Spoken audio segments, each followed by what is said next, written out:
Good morning, guys. It's November 9th. It's about 5:08, and guys, I'm knackered, man. After 8.5 hours of being on a bicycle yesterday, about 13 hours on the road, and almost no sleep, I'm feeling it. I'm truly knackered. Ideally, today should be a rest day, but unfortunately, that's not an option. The team is gearing up, we're getting ready, and we have to hit the road again. Unfortunately, once more, we still have a lot of distance to cover today. I think it's a little bit over 180k. Yesterday we did 192 kilometers. So today is equally going to be definitely another 8 hours or more. And it's tough. I'm a boxing fan. So for those who know boxing, this is called the championship rounds, where the fighter that wants to win has to give it their all. So today, definitely myself and the team will have to give it our all. It's interesting, some observation. I always find myself reflecting and thinking and observing, and a few things I want to share.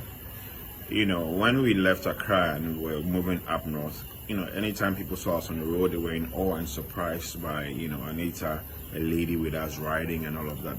But the moment we got into northern region and we're moving up north towards Tamale, the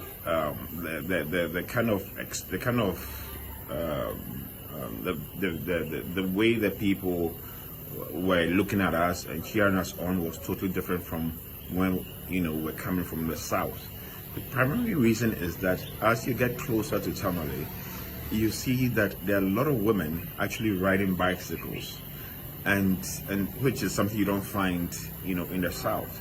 So as much as in the south, most people saw it as wow, a woman is doing it, but in the north it looked more like a norm. And not only will you find a woman riding the bicycle, you'll see a woman with probably 2 or 3 children on the bike, and they don't even have a helmet.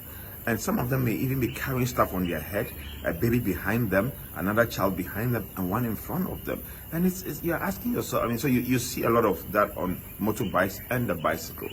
And when you see those who are riding the bicycles, you're like, okay, what's happening here?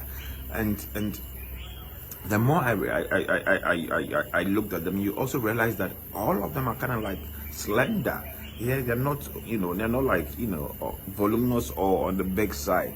And I'm like, okay, this is pretty interesting. And when you look at it, you realize that this is something that most of them do on a daily basis. So what it means is that primarily, within a decade or 5 years or 15 years or whatever, there's quite a number of them would have done a distance of, let's say, from Accra to London on bike. Okay, but because it's a way of life and they use on a daily basis, we don't see it as something impressive. So the question here is, why are they doing it and why those in the south are not doing it? So it's something that we have to chew on and reflect. And you can actually tell how healthy they are. And also, reminded me of how the Europeans, those in Belgium, Netherlands, promote cycling, and they give all the incentives for people to cycle because of the health benefits. So why are we not doing the same in the south? So something that we need to take a look at. Then the other thing that also crossed my mind was when we're coming, we're doing a lot of outreach, and we planned that on our way back we'll also stop at the communities to do outreach. But because we had taken Tuesday off to catch our rest, now we are actually riding almost all day, so there's no opportunity to do the outreach. So the key lesson there is we did not procrastinate, right? We just changed the date, the one day. But look at the effect. Right now we are missing out on all the outreach, the in-person outreach that we have planned for. So the lesson here is, do today's work today, because you don't know what tomorrow brings.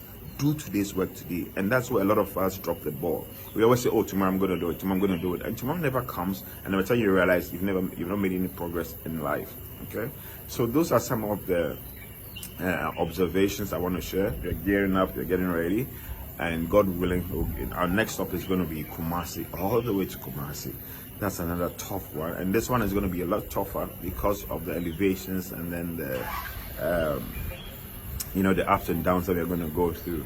But as we have done, luckily for us, all of us, our bodies are, even though we are fatigued, Physically, I think that the training paid off. Yesterday's podcast, I talked about preparation. So our preparation has paid off. Personally, my most concern is my butt really hurts. Sitting on the small seat, the saddle for that long, it gets to you. It gets to you, and that is part of it. So we are in the championship runs, and this is where our true character and what we are made of is going to manifest itself. So guys, keep supporting us, keep praying for us, and keep donating. And I want you guys to really reflect and make a change in your life, because together, guys, the sky is the limit. We can be the best we can be. So we'll catch you guys later. Thank you.